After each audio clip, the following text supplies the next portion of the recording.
of chaos. Exactly. Yeah, yeah, that's right. Actually, the word menopause from medical standpoint means only one day. There was one characteristic sentence that came up from these women, and it was, I don't feel like myself. There are also studies that are confirming this, that those women whose mindset is really more positive, that they are looking for this new life stage that is coming. In Japan, they call it konenki. It's like a new konenki, like a new spring.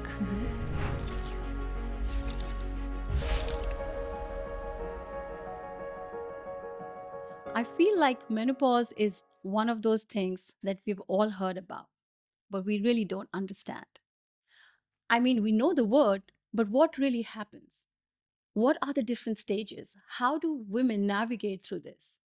There are so many questions that comes to my mind when I think about the topic of menopause. So I decided to have a really simple, honest, open conversation about this topic.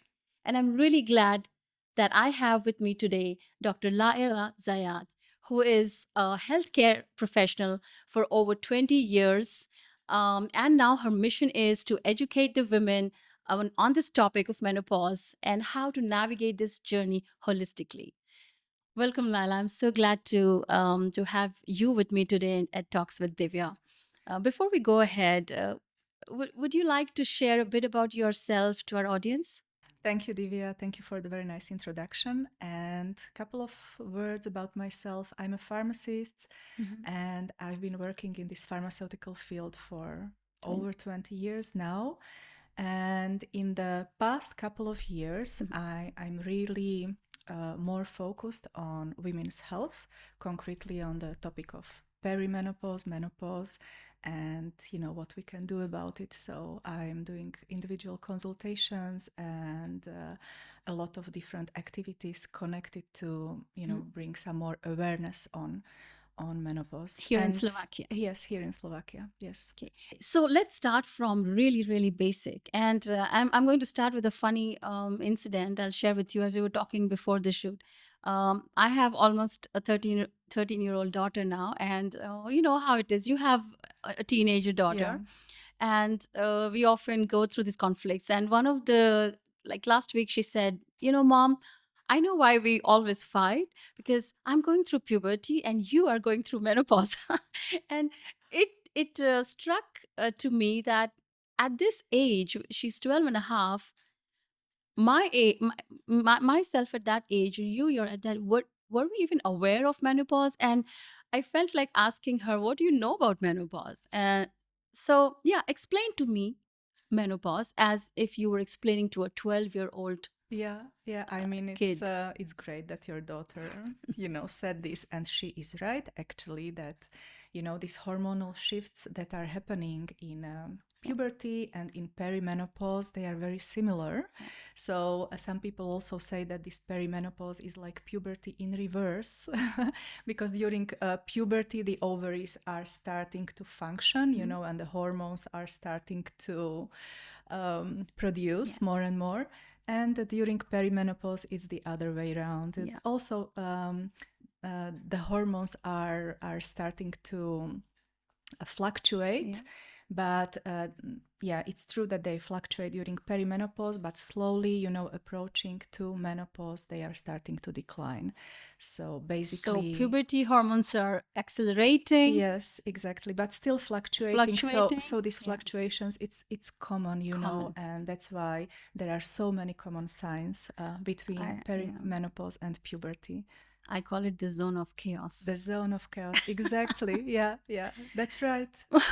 so so if there is a definition of menopause, Yeah. like can we say it is a stage in a woman's life where our reproductive Mm-hmm. system Yeah. starts to, I don't know what's the right word, to diminish or To retract or decline. decline. So Yeah. how would you define that?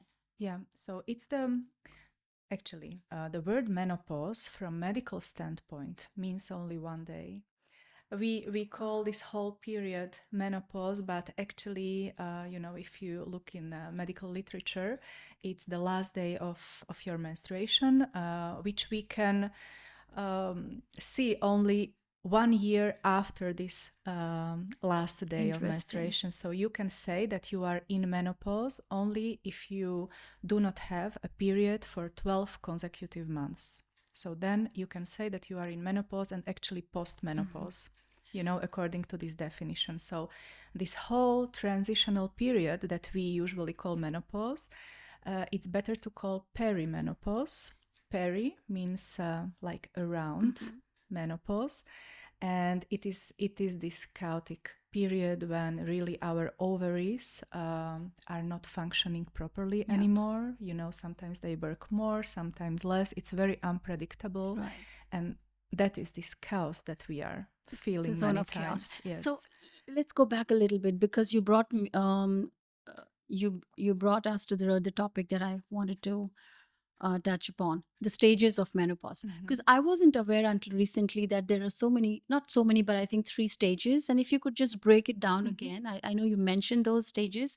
There is perimenopause, menopause, and postmenopause. So if you could walk me through at what age this Okay. stage start, and when is menopause, and when is, so we could understand through our own experiences and our age that we are going through this particular stage of menopause. Yeah. Right? So this perimenopause is this transitional period. So that's the when first. That's the first when ovaries, start to not function properly. The egg count starts to decline.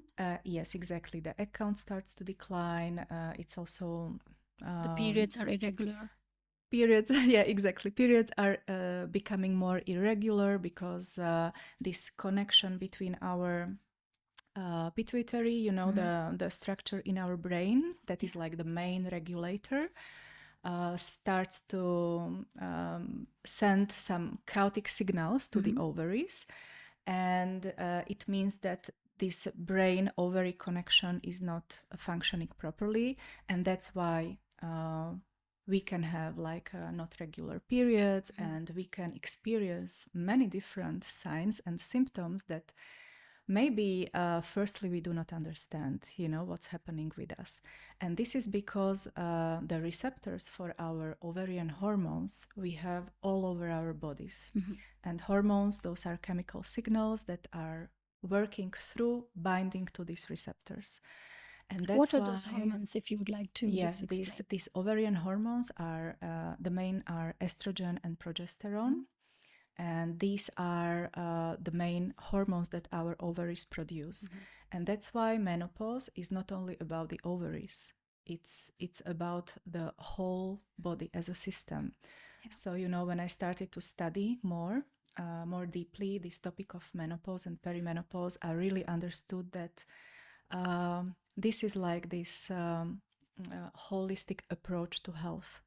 This means holistic approach that everything is connected in our bodies. Right. And and that's why the first signs and symptoms that we experience, that we perhaps we do not even pay attention to, are symptoms in our brain. What is the age range? Is it as early as mid-30s, or it could be in 40s? What's the earliest age or age range where women can start experiencing these symptoms? It's very individual, but on average it's between 40 and 50 that we really start to experience something. Like average age is around 45.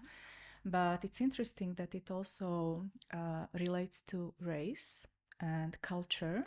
So, for example, Asian cultures experience menopause earlier than, for example, European Very interesting. culture. Yeah, here in Europe, average age of menopause is around 51 years, but in Asia, it's around 46, 47. Could you explain a bit more? This is very interesting. So, me as an Indian by race, by genetics, would have a different menopausal journey and experience as compared to you, who is from a different race, right? Yeah, it can happen. Also, Black women, for example, they experience more intense hot flashes, for example. And women in Japan or China, they don't even know what are hot flashes. So they have more like muscle, symptoms related to muscle pain or something like this. But yeah, so okay. So going back on the age range, so perimenopause is typically around your 40s, between 40 to 45. You're still having your your cycles, but you start to notice those symptoms quite distinctly. And also this cycle, starts to be a little bit different. So perhaps you do not Even really notice. recognize or notice that. Perhaps It's very subtle. It's very subtle, yeah. Sometimes it's shorter for a few days, sometimes it's longer. The time of the menstruation period is also a little bit different. The intensity of blood flow, for example, and so on. So it can happen, that these are the first signs. Right. And then when you, let's say on an average, let's say beyond 50 is when, irrespective of the race, like you mentioned, we could say that during 50 to 55, one would be going through a menopause experience. And then in menopause, you mentioned that it is the last day of your periods, your cycle. How would we know? Because we don't really keep a calendar. And you mentioned that when you know, but for the last 12 consecutive months. So it's important for us to actually start tracking, is it? Yeah. I mean, the earlier the better, because also the perimenopause, as this whole transitional period, it's so unpredictable that if you have like symptoms that you would like to take care of, and you go to the doctor, you should be tracking it. And ideally these symptoms you should be associate to the day of your cycle, so that this diagnosis is easier to make, because it's mostly a clinical diagnosis based. And you know what I've noticed, Dr. Leila, is, and since we've all been through the stages of being a woman, being a teenager, being a woman, being a mother, that we are so well prepared to a large extent for pre-pregnancy. We track our ovulation. We want to have a baby, so we track it really religiously. We're prepared so well for pregnancy. We're prepared so well for the phase during the pregnancy and after the birth of the baby. But I think the health system or healthcare across is not yet evolved to prepare us for menopause, because when we go to our general physicians, I mean, she's great, but I don't think they've asked me questions regularly on, do you track your cycles, and are you facing any symptoms? So I think it's upon us to educate and start this awareness, right? Because we're not prepared for menopause. We're prepared as well as we're prepared for pregnancy. This is it exactly. You said it nicely, and that's Right. the issue, that sometimes we do not pay close attention to our health, especially in this decade between 40 and 50, which is a crucial decade in terms of changes in our health and changes that are happening in our body due to perimenopause. And it's really important that we take care of our health in this, like I say it, window of opportunity for our health. It's like really an important milestone, because how we take care of ourselves in this period determines how we will age. Because after menopause, our bones, our brain, our heart is not protected anymore. So I'll come to that. It's more on us. So this is a very important topic, and I would like to touch on this a little more in detail, but I wanted to finish a bit on the symptoms and stages. So what are the early symptoms for those who are in the perimenopause stage, and they might even dismiss those symptoms? Like, could you give some examples where we may not even think that this is connected to perimenopause? Yeah, so there are really a lot of symptoms that can come in a different intensity. some women feel it more, some feel it less. And you can, for example, during your normal reproductive cycle, you can already sense how sensitive you are to hormonal changes. How you react during the premenstrual phase, how you react during ovulation phase, how was your postpartum period. So these are all signs that you can take, from your own history, how sensitive you are to hormonal changes. It doesn't mean that your perimenopause will be the same, but at least it gives you a little bit of pattern. Yeah, exactly. Yeah, because each woman is individually sensitive to such kind of hormone fluctuations. And there was an observational study done in America in 2024, which they wanted to know what women feel during perimenopause, and they wanted to come up with some better understanding of this chaotic period. And there was one characteristic sentence that came up from these women, and it was, "I don't feel like myself." Not feeling like myself. Something NFLM, is off. something is off. I don't know what's happening. My sleep is worse. I'm more irritable. I'm more anxious. I think I lost my motivation. I have some relationship issues. Something is happening. I'm gaining weight, but I don't know what. And that was, really the most common sentence. And that can be, the answer to your question. These are early symptoms. Yes, exactly. So it can be many different things. And I think more important than, talking about the symptoms itself is to talk about how these symptoms are affecting our lives. Because the same symptom is doing something different in each woman's life. For example, if a woman is not sleeping well, and she's having these hot flashes and night sweats, then maybe she is losing some self-confidence and she's not applying for a job that perhaps she is more than competent to apply for. Or if a woman is anxious and this anxiety is coming with her to work, to her relationships, it can affect her also in more deeper ways. And from your work in your organization, what are the most common problems or issues that your patients or your clients have shared? Just wanted to understand from a demography, from the Slovak women's perspective, what are the things that they could relate to?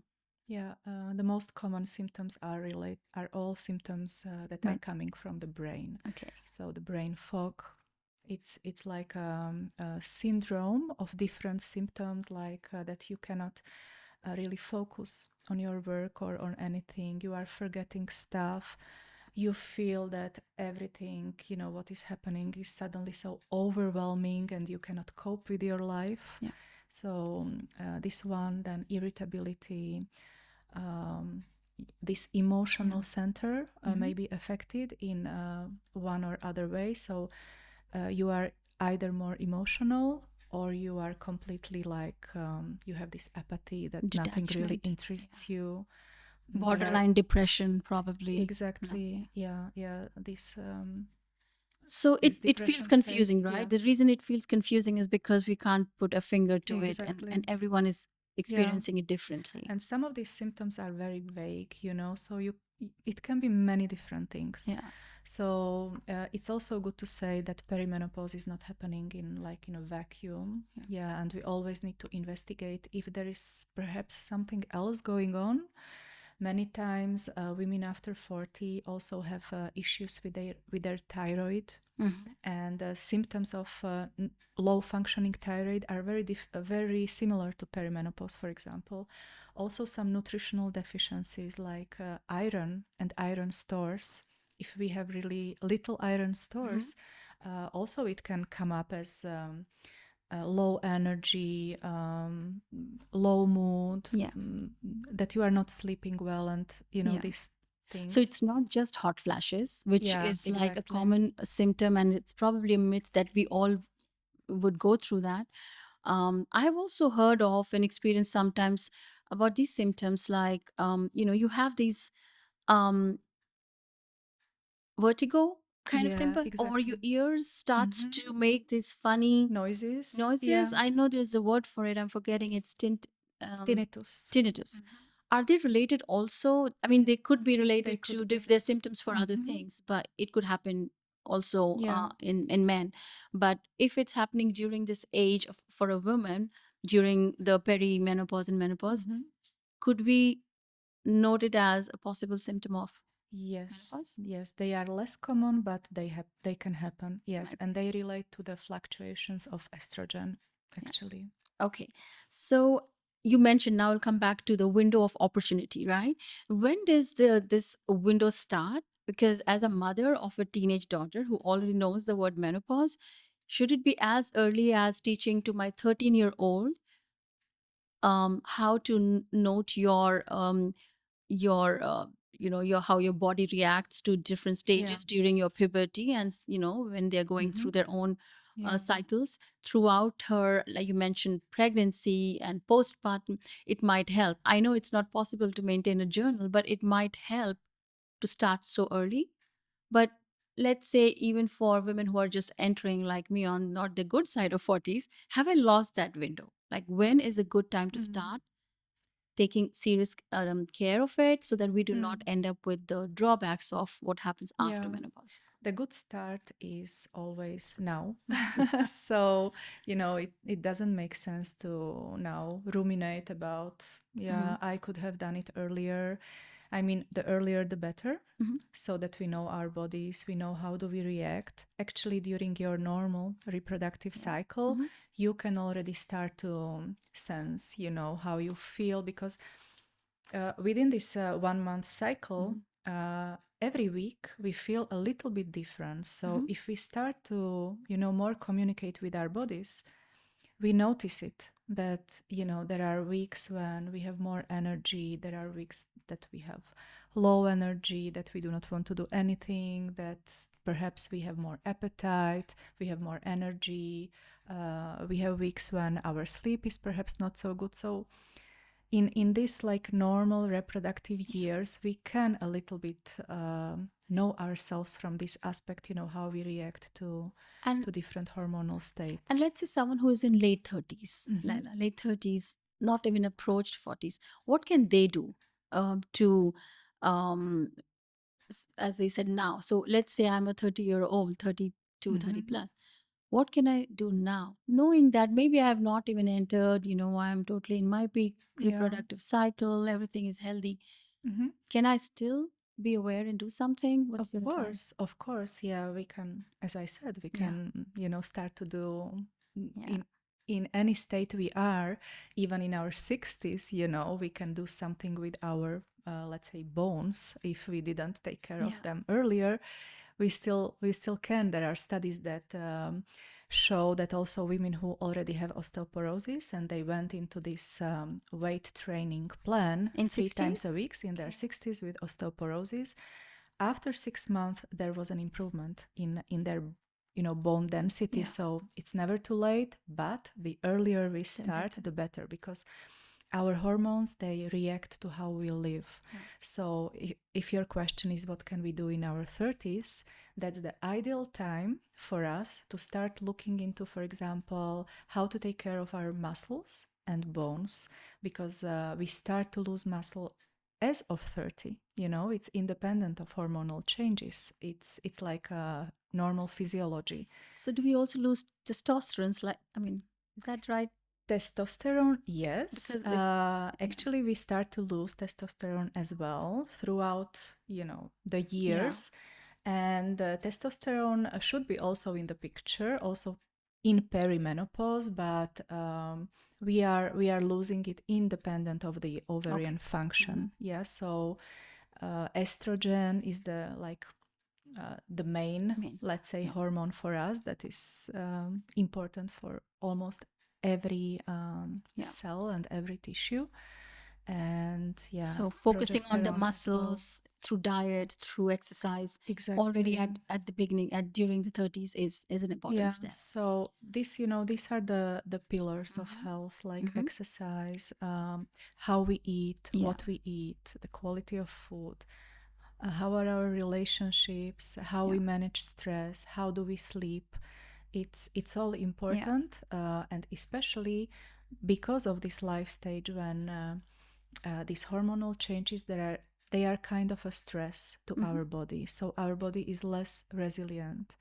And if we do, prepare our bodies for this life stage in this aspect that it's actually more resilient, then there is a higher chance that we can manage it better. If we have some healthy routines, for example, I they was can, going to ask you, yeah, they what can would take Dr. care of Leila us. do? Give me like at least 3 to 4 daily habits in your like life which you would do, which we Yeah. can copy. Well, actually, each of us has to find out for herself, because maybe what works for me will not work for you. So it depends also on our lifestyle, Yeah. on our work.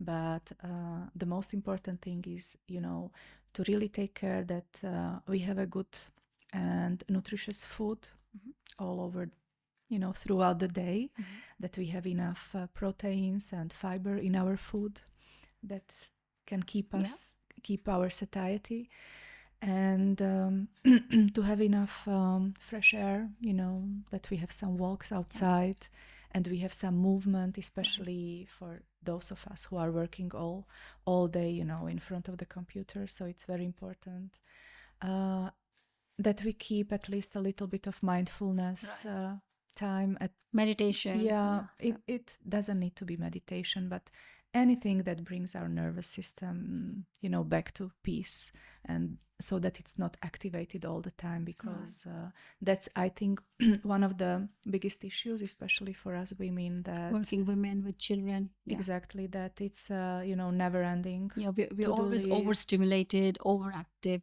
Yeah, overproductive, yeah, multitasking. and yes, we need to think of this, that this axis, this brain ovaries and brain adrenals axis, that they are very connected. And since our this brain ovary connection is not functioning properly, the hormones fluctuate, it really affects the brain adrenals connection. It means that we are more perceptive to stress, and perhaps those situations that previously we could manage like normally, now it becomes a bigger problem. So that's why we really need to take care of our nervous system, to not have it activated all the time. Okay. So this was about how we can take some healthy habits into our life. Let's move on to a bit of treatment related topics. So I've read about, and I think I also saw on your website, HRT, which is hormone replacement treatment.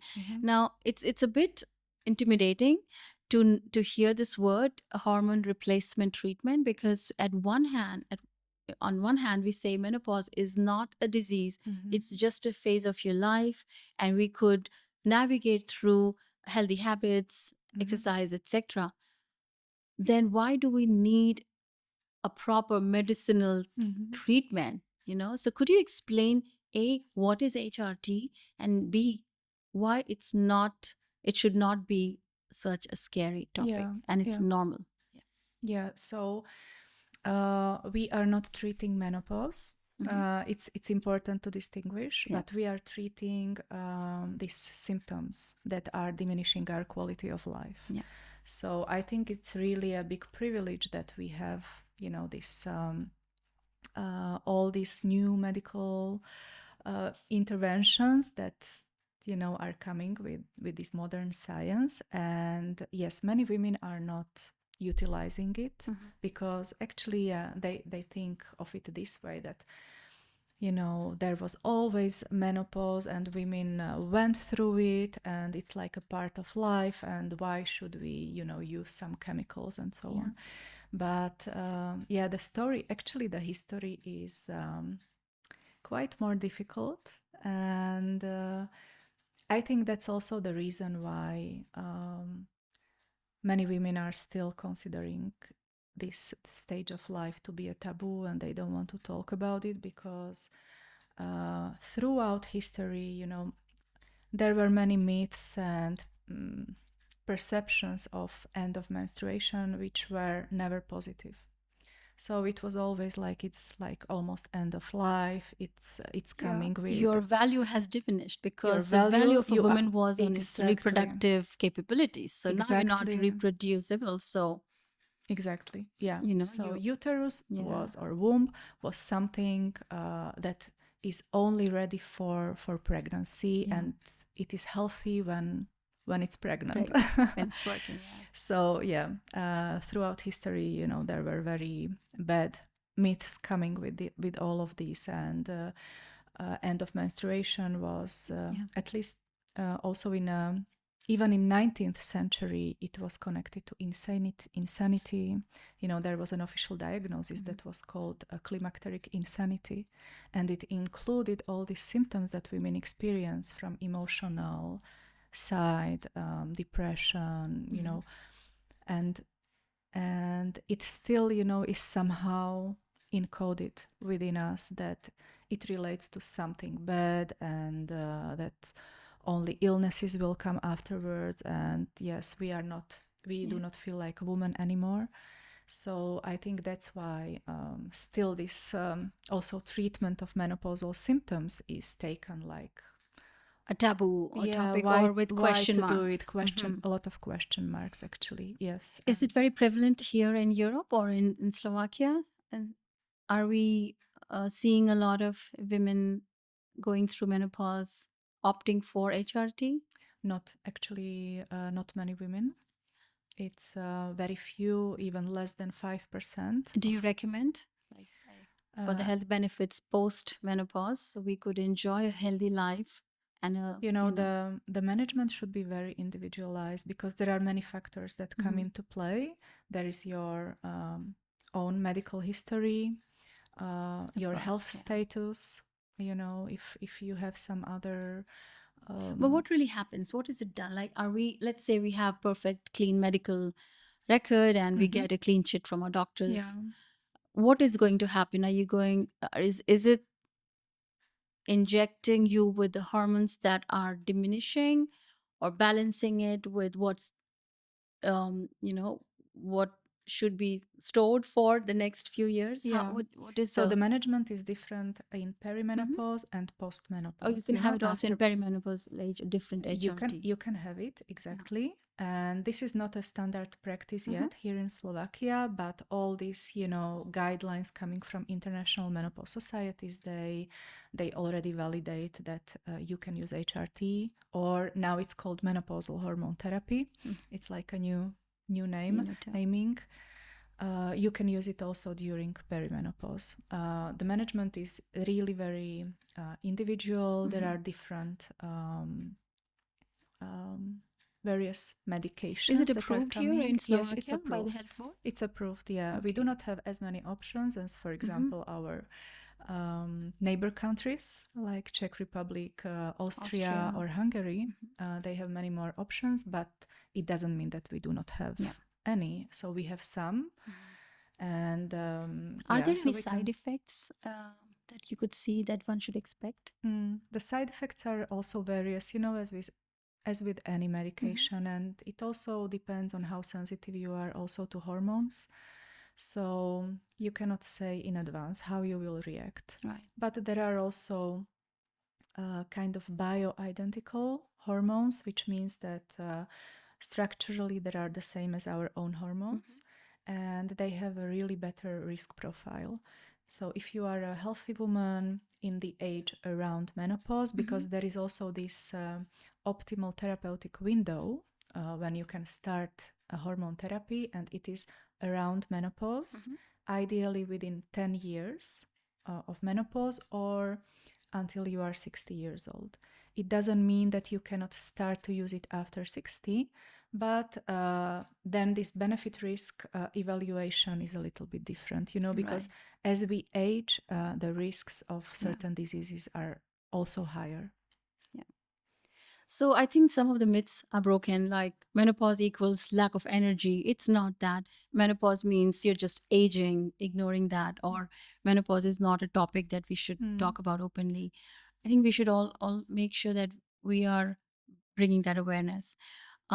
Let's talk a little bit about the mental health and emotional symptoms or emotional experiences that a woman goes through.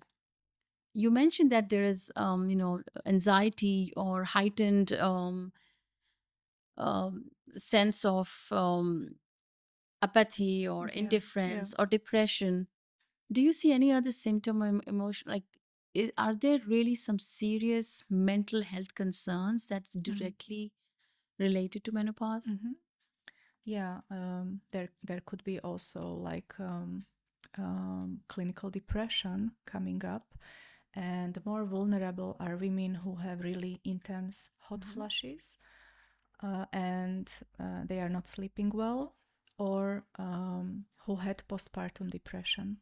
So those women, or who had depression in the past, those women are more vulnerable to this kind of like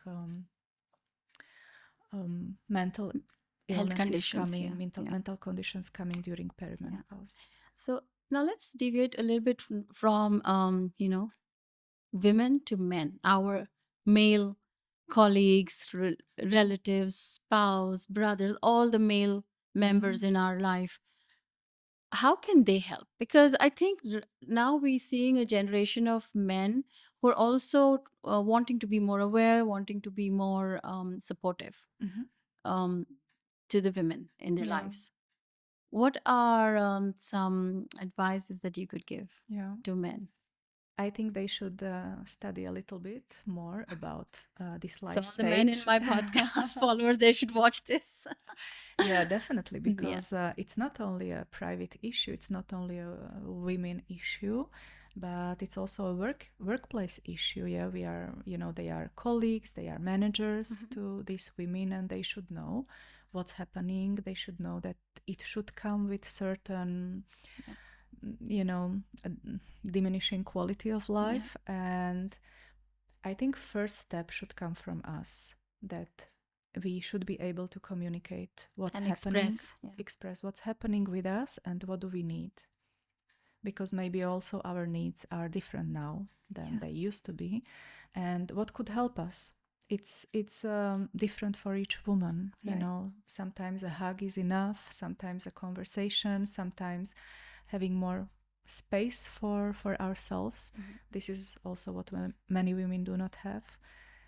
You mean And space for ourselves without our parental duties, our work duties, any just be duties, with just yourself. being, Yeah. exactly.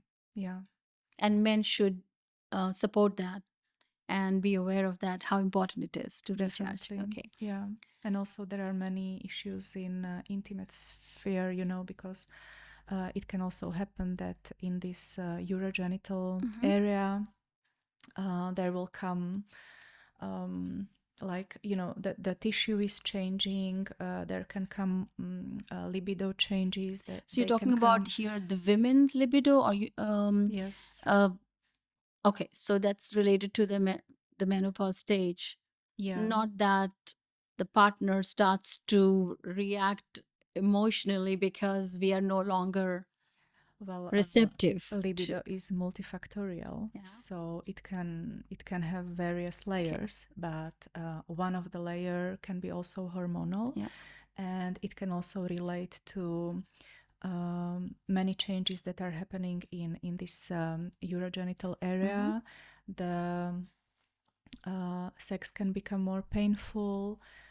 There can be many other stuff going around, dryness Yeah. or And yeah. Yeah. other issues. And yes, women lose, this The taste to, exactly. yeah, indulge. And these are the reasons why also I believe, like you mentioned earlier, the relationships are challenged because as women enter Yeah. menopause stage, And if they, it's if important they to. don't feel good, if they don't feel like themselves, last thing, Mhm. they think about is, Yeah, their they lose confidence and intimacy or their partner. it's So important. that's why Yeah. conversation is Very very important. important. Yeah, that's right. So I think I know you're out of time and you have another meeting, and I really wish we could talk a bit more in detail. But I'm sure people who are watching and listening to this conversation and who are in Bratislava, in Slovakia, they will have a way to reach out to you. Would you like to share how our fellow women audience can reach out, and men as well, to understand everything that we spoke about in detail? I have a website, Všetko o menopauze. What does it mean? .sk, all about menopause. Okay. And through this website, anyone can contact me, and we can agree on some consultation. Within this consultation, I always look at at your health from a complex perspective. I would like to see all the blood tests and all your history, health history, and the current health state, and what actually are the symptoms that are bothering you. So we are having a conversation, as from this whole perspective. Is there anything that I missed asking and you would like to share? Because it's such a deep topic. It's so many, there are so many layers. I don't want to end this conversation for my own benefit. I want to keep talking about it. But anything that I've missed asking and you want to share about this journey? Yeah, I think one of very important aspect that we didn't touch is mindset. And there are also studies that are confirming this, that those women whose mindset is really more positive, that they are looking for this new life stage that is coming. In Japan, they call it konenki. It's like a new konenki, Okay. like a new spring. And Wonderful. so those women also go through this perimenopausal stage with more ease, and those who are not really looking forward to aging and to anything that is coming, those also have quite tough time. tough times. Yeah, It's exactly. it's a great way to end this conversation with this reminder, Dr. Leila, that mindset is extremely important, and that is basically my goal as well, to break the myth and taboo around these topics like menopause. I remember, and I want to mention here, that in India we do have a tradition actually, when girls who hit puberty and when they start their menstrual cycle, there are certain parts in south of India where it's a huge celebration, because why not? Because now the girl is has been she is entering the phase of reproduction, which is quite deep in the sense that she can now reproduce, nurture, and bring life, continue the human mankind. So there's a lot of philosophy around it, a lot of spiritual context, and also religious. But women are worshipped, the girls are worshipped when they hit puberty, to be very specific, when they get their first period. So it's a huge celebration, and men are involved as women. They're equally involved. It's like a little wedding. So you reminded me of that. Like in Japan, you said there is an event called It's this life stage that is called konenki. Konenki. Yeah. We should celebrate the onset of menopause. Exactly, and there are actually cultures that do that. Yeah. And the woman is coming, to like a respected state, this older woman or mature woman. And there is also an evolutional theory. I don't know if you know it. It's like a grandmother hypothesis. I don't know. It's like an evolutionary explanation of menopause, that it's really important for our species to have this menopause, so that we can actually still be here. Because it makes sense. If you imagine a 70-year-old woman still being pregnant, it's not really good for from this evolutionary Yes. aspect, right? Because there are really high Other risks. consequences. Yeah, Yes. exactly. So from this aspect, these grandmothers are really important for the tribe, for our society, because they are bringing wisdom. They are taking care of this new generation that is coming, and Yeah. yeah, it has So also this nice evolutionary meaning. great. So it should be like you enter as a girl, you enter puberty with a grand celebration, you go through the stage, you reproduce, you make healthy babies, you make a family, you make a tribe, you rock your menopause, and then you smooth into a grandmom, cool grandmom stage, right? Because that is how we should Exactly, navigate this and journey. it doesn't mean that we have to have our own kids. Yeah, Yeah. it was meant like in general Yeah. that you are a grandmother to Yeah. Yes. any other kid or Yeah. uh, So or all or the this stages whole of generation. the Yes, women's journeys is worthy of a celebration. Thank you so much once again, Dr. Leila. I'm so glad we could start this conversation. I say we thank could you. start because I'm pretty sure we would have some more rounds of chat with a more detailed question. But since we have not so much time today, I'll let you go. But I'm going to put your website and LinkedIn in my video, and I hope to see you again, and I hope you continue educating our fellow audiences and women and bring more awareness on this topic. Thank you, Divya. Thank you Thank so you very much. much.